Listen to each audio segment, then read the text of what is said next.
welcome to K-reef. My name is Kevin, and yesterday we took a look at the neighbor's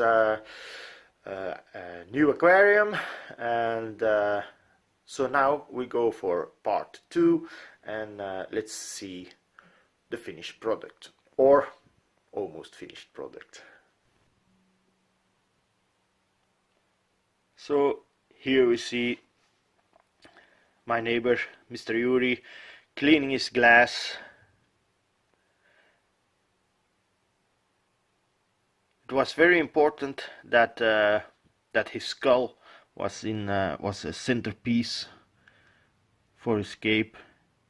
He hadn't enough rocks yet because of the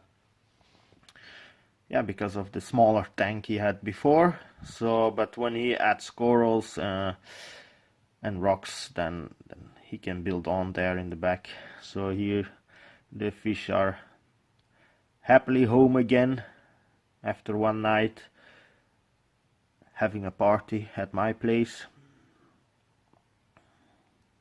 His anemones, and as I said, the skull was very important for him. Maybe he can name it Dead Valley or something. I don't know, the tank.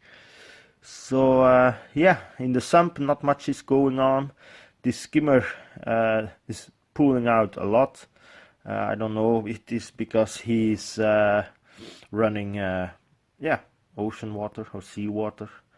Yeah, you're playing with the lights. So I got a small mushroom from him that we found in the sand pit, so I have it now. Anyways, that was the tank, and I want to thank you all for watching. I hope to see you soon again. Bye bye.